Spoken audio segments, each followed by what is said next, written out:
देखिए दोस्तों, ये रेलवे का हमारा बहुत इंपॉर्टेंट टॉपिक है सांख्यिकी का, जिसके अंदर हम माध्य निकालना सीखेंगे। माध्यिका, बहुलक, परिसर, विचरण, प्रसरण या प्रसार, तीन नाम से होता है, या फिर आपका मानक विचलन और एक है आपका विचरण गुणांक।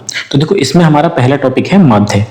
अब ये माध्य को या तो हम माध्य बोलें या फिर औसत बोलें। तो देखो, ये दोनों निकालने के लिए क्या है, हमने एक एग्जांपल लिया जो है हमारा 20 20 18 20 20 22 20 22 18। इस तरीके से कोई आपकी संख्याएं दे रखी होंगी।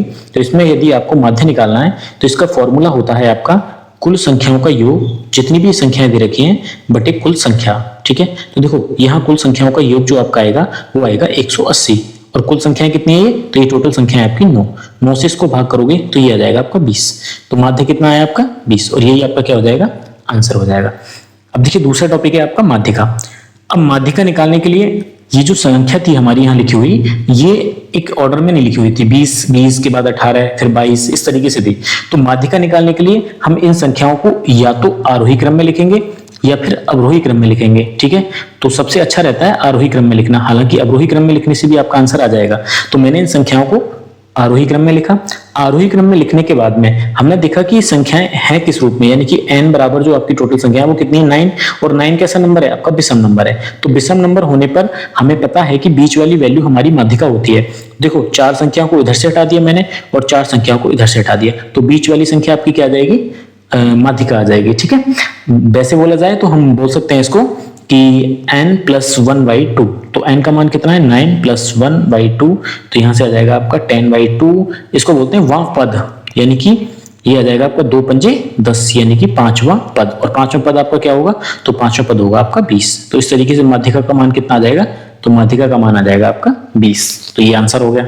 ठीक है, इसी तरीके से तीसरा टॉपिक है हमारा बहुलक। तो देखो, बहुलक किसे कहते हैं, बहुलक का मतलब है कि ये जो आपने एग्जांपल लिया है, इस एग्जांपल में कौन सी संख्या कितनी बार आ रही है, जो संख्या सबसे ज्यादा बार आए वही हमारा क्या होता है, बहुलक होता है। तो देखो, यहाँ अगर आप देखेंगे इस एग्जांपल में, तो 20 जो आपका है वो लगभग 5 बार आ रहा है। ठीक है, कितने बार, 5 बार। और जो आपका 22 है वो कितने बार है, तो 22 है आपका 2 बार। ठीक है, और जो आपका 18 है वो कितने बार है, वो भी आपका 2 बार है। तो सबसे ज्यादा बार कौन सी संख्या आपकी आ रही है, 20। तो इसी तरीके से आपका बहुलक कितना हो जाएगा, 20। तो इसका आंसर हो जाएगा 20। ठीक है, एग्जाम्पल जो आपका था वो ये था 18 18, फिर आपका था 20 20 20 20 और 20। ठीक है, उसके बाद 22 22।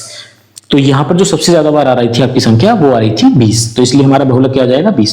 अब देखो, यहाँ पर एक टॉपिक सीटेट यूपीटेट के लिए बहुत ज्यादा इंपॉर्टेंट होता है। यहाँ से एक डायरेक्ट फॉर्मूला ये पूछा जाता है कि बहुलक बराबर 3 गुणा माध्यिका - 2 गुणा माध्य। तो देखो, यहाँ पर आपको 2 वैल्यू दे रखी होंगी, या तो माध्यिका दे देगा और बहुलक दे देगा, माध्य पूछ लेगा, या फिर माध्यिका का और माध्य का मान दे देगा और बहुलक पूछ लेगा। इन तीनों में से आपको 2 वैल्यू ज्ञात होंगी और 1 वैल्यू अज्ञात होगी जो आपको निकालनी होगी। तो देखो, यहाँ 3 गुणा माध्यिका हमने कितनी निकाली थी अभी ऊपर, तो माध्यिका निकाली थी हमने 20 - 2 गुणा माध्य कितना निकाला था, तो माध्य निकाला था हमने 20।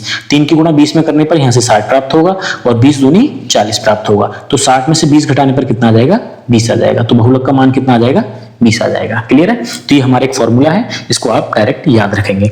अब देखो, एक और रेंज यानी कि परिसर जिसको बोलते हैं। तो परिसर में क्या होता है, आपको एक फॉर्मूला होता है इसका कि उच्चतम मान, जो भी आपने एक सीरीज को मान रखा है उसमें जो भी आपका सबसे बड़ा मान है जिसको हम उच्चतम मान बोलते हैं, माइनस निम्नतम मान, यानी कि जो आपका सबसे छोटा मान है।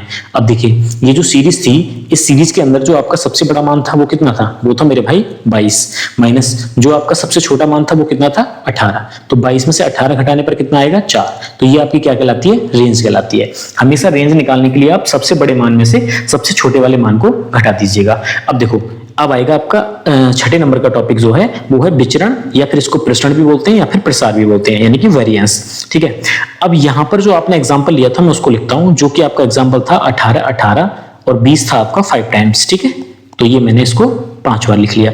उसके बाद था 22 और 22। अब विचरण और प्रसार निकालने के लिए आपको थोड़ा सा ध्यान देना है कि आपने इसका माध्य कितना निकाला। देखो, यहाँ तो हम पूरा टॉपिक पढ़ते आ रहे हैं तो हमें पता है कि माध्य हमने इसका 20 निकाला था, लेकिन अगर डायरेक्ट आपसे विचरण पूछे तो आपको इस सीरीज का, जो भी ये सीरीज आपने लिख रखी है, इसका पहले आपको माध्य निकालना है। माध्य निकालने के बाद आपको देखना है कि ये माध्य से ये वाली संख्या कितना कम है, तो आप कहेंगे 2 कम है। तो 2 कम है तो 2 का वर्ग करके लिखना है। तो 2 का वर्ग कितना होगा, 4। फिर नेक्स्ट संख्या देखनी है आपको, ये भी कितना कम है, 2 कम है, तो 2 का वर्ग करके लिखोगे तो कितना हो जाएगा 4, प्लस ये वाली संख्या कितनी कम है, तो ये तो बिल्कुल बराबर है यानी कि 0 है, तो 0 का वर्ग करने पर तो 0 आएगा। ऐसे ही आपका कितने टाइम है, 5 टाइम्स है, यानी कि इन सबको लिखने पर यहाँ आपका 0 ही आएगा। कितने बार, 5 बार। ठीक है, अब हमने देखा कि ये माध्य से जो आपकी संख्या है 22, वो कितना ज्यादा है, 2 ज्यादा है, तो 2 ज्यादा है तो फिर से 2 का वर्ग करके लिखना है, और ये 22 कितना है, 2 ज्यादा, तो इसको भी आपको वर्ग करके लिखना है बराबर। ये संख्याओं की काउंटिंग कितनी है, तो ये संख्याओं की काउंटिंग है आपकी 9। ठीक है, ऊपर देखो 4 4 8 4 12 और 4 16, तो ऊपर आ गया आपका 16 और नीचे आ जाएगा आपका 9, तो 16/9 ये आपका क्या हो जाएगा, ये हो जाएगा आपका विचरण या प्रसरण या फिर प्रसार। ठीक है, तो इस तरीके से ये संख्या निकलती है। आपको इसको ध्यान रखना है, पहले इसका माध्य निकाल लेना है, माध्य के बाद इन संख्याओं की तुलना करनी है कि ये माध्य से कितनी ज्यादा या फिर कितनी कम है। जितनी भी ज्यादा है जितनी भी कम है उसका वर्ग करके इन सबको ऐड कर लेना है। ठीक है, और टोटल संख्या से आपको भाग कर देना है, तो यहां से आपका क्या निकलेगा, ये निकलेगा आपका विचरण या फिर प्रसरण। ठीक है, आगे देखो मानक विचलन। मानक विचलन को स्टैंडर्ड डेविएशन भी बोलते हैं, एसडी जिसको शॉर्ट में बोला जाता है। तो ये प्रसरण का रूट निकालने के बाद इसका मॉड निकाला जाता है। क्यों निकाला जाता है मॉड, क्योंकि ये यहां से हमेशा प्लस वैल्यू आती है। अब देखो रूट निकलने के बाद तो प्लस माइनस की 2 वैल्यू आएंगी, लेकिन हमें हमेशा क्या वैल्यू लेनी है, प्लस की वैल्यू लेनी है। तो देखो यहां पर जो हमारा प्रसरण आया वो कितना आया, वो आया हमारा 16 और बटे में कितना आया 9। ठीक है, इसका क्या निकालना है, हमें रूट निकालना है, और रूट निकालने के बाद क्या निकालना है, हमें इसका मॉड निकालना है। तो देखो 16 का वर्गमूल कितना होता है 4 और 9 का वर्गमूल कितना होता है 3, तो 4/3 आपका क्या निकल आएगा, स्टैंडर्ड डेविएशन निकल आएगा। ठीक है, यहां से एक और हमारा टाइप जो 8वां नंबर है, विचरण गुणांक क्या होता है। तो विचरण गुणांक जो होता है भाई, वो मीन का यानी कि माध्य का स्टैंडर्ड डेविएशन कितना प्रतिशत है, ये हमारा फॉर्मूला होता है। तो देखो स्टैंडर्ड डेविएशन यानी कि मानक विचलन, मानक विचलन कितना आया हमारा, तो मानक विचलन आया हमारा 4/3 बटे माध्य कितना आया, तो माध्य आया था हमारा 20 और मल्टीप्लाई कितना 100। ठीक है, तो ये 3 नीचे आ जाएगा आपका, तो ये हो जाएगा 4/3 गुणा 20 और मल्टीप्लाई में कितना आ जाएगा 100%। ठीक है, अब देखो यहां 4 पंजे 20 और 5 दूनी 10, यानी कि ये आपका आ जाएगा 20/3%। तो यहां से निकलेगा आपका क्या, विचरण गुणांक। अब देखो इन पर आधारित कुछ सवाल होते हैं, वो सवालों को आप देख लो, मैंने कुछ सवाल एग्जांपल के तौर पे लिए, सभी जो एग्जांपल हैं आपके रेलवे में पूछे गए हैं। तो देखो सबसे पहला सवाल आपका ये है कि यदि एक जनसंख्या का मानक विचलन आपका 4.5 है तो इसका प्रसरण क्या होगा। तो भाई मैंने पढ़ा है कि स्टैंडर्ड डेविएशन जो होता है यानी कि मानक विचलन जो होता है वो प्रसरण का रूट होता है, यानी कि प्रसरण का अगर आप वर्गमूल निकाल देंगे तो आपका स्टैंडर्ड डेविएशन के बराबर आ जाएगा। लेकिन मुझे निकालना क्या है, प्रसरण, तो मैं यहाँ प्रसरण पे से अगर अंडर रूट हटाऊंगा तो इधर स्टैंडर्ड डेविएशन पे स्क्वायर लग जाएगा। ठीक है, तो स्टैंडर्ड डेविएशन कितना दे रखा है 4.5 और इसका क्या करना है, मुझे स्क्वायर करना है। अगर यहाँ पर स्क्वायर नहीं होता तो उसका मतलब दशमलव नहीं होता तो हम इसका स्क्वायर कैसे निकालते, 5 का वर्ग करने पर 25 और 4 से अगली संख्या में गुणा करते तो 4 पंजे 20, दशमलव एक स्थान के बाद है लेकिन वर्ग करने पर 2 स्थान से पहले आ जाएगा, तो यानी कि 20.25, ये इसका क्या हो जाएगा, प्रसरण हो जाएगा। ठीक है, अब देखिए ये एनटीपीसी में ना 22 अप्रैल 2026 को, 16 अप्रैल 2016 को, 18 अप्रैल 2016 को पूछा गया है। अब देखो एक और सवाल, यहां भी आपका मानक विचलन दे रखा है यानी कि स्टैंडर्ड डेविएशन कितना है 6 और प्रसरण पूछा है, तो यहां भी मैं क्या करूंगा कि बार बार लिख लेना तो फॉर्मूला आपको याद हो जाएगा। स्टैंडर्ड डेविएशन बराबर होता है आपका रूट प्रसरण। ठीक है, अब मुझे निकालना क्या है, मुझे निकालना है प्रसरण, तो भाई यहां से स्टैंडर्ड डेविएशन का क्या हो जाएगा, स्क्वायर हो जाएगा। क्लियर है, तो यहां से कितना है, ये 6 है, तो 6 का स्क्वायर करने पर ये कितना आ जाएगा मेरे भाई, तो ये आ जाएगा 36, तो इसका प्रसरण कितना हो जाएगा 36 हो जाएगा। क्लियर है, अब देखो नेक्स्ट सवाल है हमारा, एक बंटन का माध्य है, यानी कि ये क्या दे रखा है, ये दे रखा है आपको m, माध्य का मतलब क्या है, मीन यानी कि 15, मानक विचलन यानी कि स्टैंडर्ड डेविएशन ये कितना दे रखा है 5, विचरण गुणांक पूछा है मेरे भाई। तो विचरण गुणांक का मैंने आपको अभी फॉर्मूला बताया था कि विचरण गुणांक बराबर होता है, ठीक है, इसको आप एक ट्रिक से भी याद रख सकते हैं, ये होता है आपका SDM मल्टीप्लाई बाई 100%। ठीक है, तो SD कितना है, तो SD है आपका 5 और मीन कितना है आपका, तो मीन है आपका 15 और इसका प्रतिशत निकालना है तो 100%। 5 से 15 को डिवाइड करोगे 3 बार और 3 से इसको डिवाइड करोगे तो 3 तिया 9, 3 तिया 9, 33.33% के लगभग ये क्या हो जाएगा, बराबर आ जाएगा। तो इस तरीके से आपका आंसर आ जाएगा ये।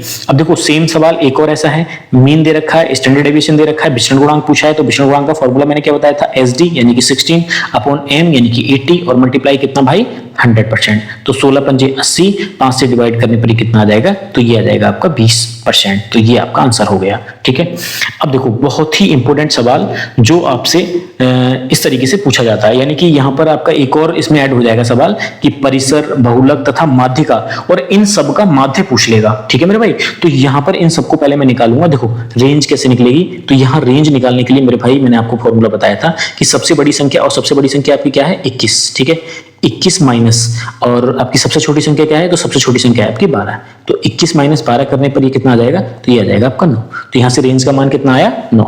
बहुलक, देखो बहुलक को मैंने आपको बताया था, यानी कि मॉड आपका वो होता है जो सबसे ज्यादा बार आता है। तो यहाँ पर अगर आप देख पा रहे हैं तो एक 13 ऐसी वैल्यू है जो सबसे ज्यादा बार पूछी जा रही है। तो यानी कि बहुलक कितना हो गया आपका 13 हो गया। अब माध्यिका कितनी हो जाएगी, ये रेलवे में बार बार ऐसे सवाल पूछे जाते हैं, तो थोड़ा सा ध्यान से आप करना। तो देखो माध्यिका मेरे भाई यहाँ पर हो जाएगी, इसका एक फॉर्मूला, मतलब पहले तो आप इसको सही तरीके से लिख लो। सही तरीके से कैसे लिख लेंगे, मतलब आरोही क्रम में 12 है, उसके बाद 13 है, फिर से 13 है, और एक फिर 14 है, फिर 15 है, और फिर आपका ये 16 है, और फिर ये 18 है, और ये 21 है। यहाँ पर संख्याएं देखेंगे आप 2, 2, 4, 2, 6 और 2, 8। कितनी संख्याएं हैं, n का मान है आपका 8।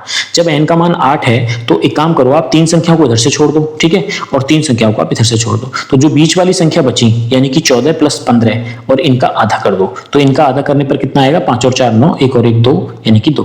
2 से इसको डिवाइड करोगे तो 2 एकम 2, 2 चौक 8, यानी कि 0.5। लगभग ये कितने के बराबर आ जाएगा, तो ये आपका आ जाएगा 14, क्योंकि ऑप्शन के अंदर ये 14 दे रखा था। तो इसका आंसर कितना आ जाएगा आपका 14 आ जाएगा। ठीक है, अब यहाँ इन तीनों का माध्य और पूछ लेता है। तो माध्य पूछने के लिए मेरे भाई क्या होता है, माध्य बराबर होता है कुल संख्याओं का योग बटे कुल संख्या।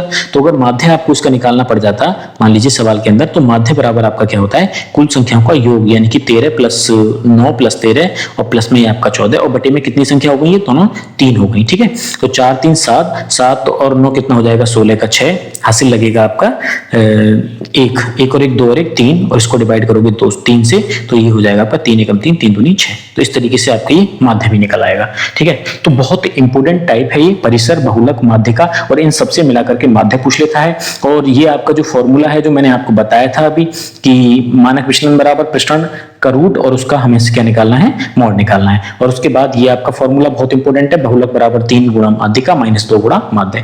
तो इस तरीके से मुझे उम्मीद है ये आपको समझ में आया होगा। इसके बहुत सारे सवाल एक साथ इकट्ठे हम लेकर के आएंगे। अभी आपके वर्ग अंतराल पर आधारित सांख्यिकी में से सवाल पूछे जाते हैं, बहुलक वगैरह निकालने के आजकल क्रेज हो गया है, इस तरीके के सवाल पूछे जा रहे हैं, तो उनको हम नेक्स्ट वीडियो में कंप्लीट करेंगे। तो चलिए मिलते हैं नेक्स्ट वीडियो में, तब तक के लिए